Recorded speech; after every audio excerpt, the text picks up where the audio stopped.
kita akan melakukan praktek coaching. Nah, ini nanti nggak lama-lama kok gadis, sekitar 10-15 menit.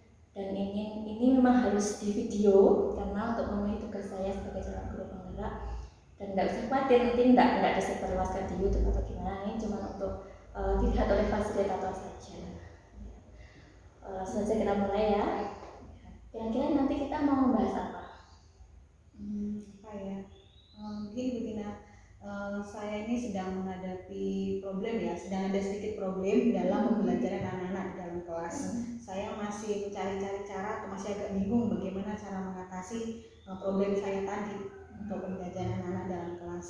Berarti problemnya tentang pembelajaran dengan anak dalam kelas ya. Sepertinya kalau membahas tentang problem dalam pembelajaran itu memang sangat luas ya.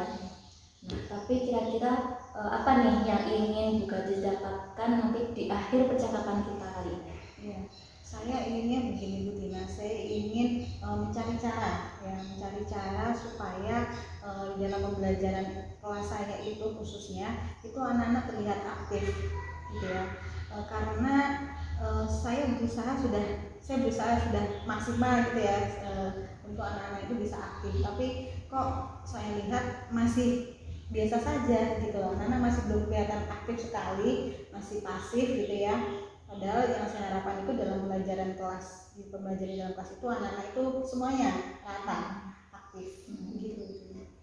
Jadi Bu Gadis selama ini sudah berusaha membuat anak-anak itu dalam pembelajaran mereka juga aktif, tapi ternyata hasilnya itu belum maksimal gitu ya. Betul. Nah, saya merasanya seperti itu gitu ya. Harapan saya sih anak-anak itu semuanya bisa aktif, tidak hanya gurunya aja yang aktif, tetapi anaknya ternyata masih pasif gitu yang saya lakukan. Baik. Kalau boleh tahu, selama ini apa saja yang sudah Bu Gadis lakukan untuk membuat anak-anak itu aktif dalam pembelajaran? Saya sudah pernah dalam pembelajaran itu menggunakan media ya LCD dulu, LCD, dan saya menayangkan video atau gambar-gambar gitu ya. Terus saya juga sudah menggunakan benda-benda konkret untuk dalam belajar berhitung gitu ya. Terus saya juga menyuruh anak untuk maju ke depan kelas untuk menunjukkan hasil kerjanya gitu. Tetapi sepertinya masih pasif, tapi sepertinya masih pasif. Hanya mereka melakukan itu dengan perintah gurunya gitu. Oke, berarti sudah menggunakan LCD dengan benda-benda konkret, jadi medianya itu banyak sudah maksimal ya. Oke. Aktif yang seperti apa kalau boleh tahu yang diinginkan Bu Gadis tuh aktif dalam pembelajaran itu mereka seperti apa? Ya, saya inginnya tuh tidak disuruh gurunya gitu loh, maksudnya gini kan, ayo maju ke depan gitu. Nah, saya inginnya tuh tanpa disuruh gitu ya, anak sudah inisiatif, siapa yang maju ke depan, saya Bu gitu loh. Jadi tidak usah gurunya untuk menunjuk, tapi anak itu yang inisiatif untuk maju ke depan, atau anak yang aktif dalam pembelajaran, misalkan guru bertanya dia segera menjawab, atau langsung menunjukkan, ini Bu saya sudah menyelesaikan tugas, misalkan gitu. Kalau di dalam kelas itu kira-kira hanya sebagian saja yang masih belum aktif atau semuanya yang pasif Gadis? Kayaknya itu ya sebagian ya Bu ya, sebagian ya, ada yang aktif, ada yang tidak aktif. Nah, saya pengennya tuh tidak hanya itu aja ya aktif gitu loh. Saya inginnya semua anak aktif gitu. Oke, baik. Lalu bagaimana dengan metode atau mungkin pendekatan dan strategi pembelajaran yang Bu Gadis lakukan dalam proses pembelajaran? Ya, selama ini saya menggunakan pendekatan saintifik yang 5M itu Bu. Lalu untuk metode saya biasanya menggunakan metode ceramah dan demonstrasi. Oke. Sebenarnya sudah bagus ya, itu ada metode demonstrasinya juga. Nah, lalu pembelajaran yang Bu Gadis lakukan itu menurut Bu Gadis apakah sudah ideal? Nah, itu saya rasa sepertinya belum ideal ya. Lalu pembelajaran yang ideal itu menurut Bu Gadis seperti apa? Iya, kalau menurut saya itu pembelajaran yang ideal itu bukan hanya alat atau medianya saja yang bervariasi, tapi juga kita harus menggunakan metode dan strategi pembelajaran yang juga variasi supaya anak-anak tidak jenuh. Nah, ya saya juga setuju Bu Gadis. Jadi selain menggunakan metode, media, dan juga strategi, itu mungkin akan membuat mereka lebih aktif dalam pembelajaran. Iya betul Bu Dina. Karena memang sepertinya selama ini saya belum menggunakan metode dan strategi pembelajaran yang bervariasi, seperti misalkan diskusi gitu ya, terus discovery learning, itu saya belum pernah mencoba. Jadi mungkin di situ ya letaknya.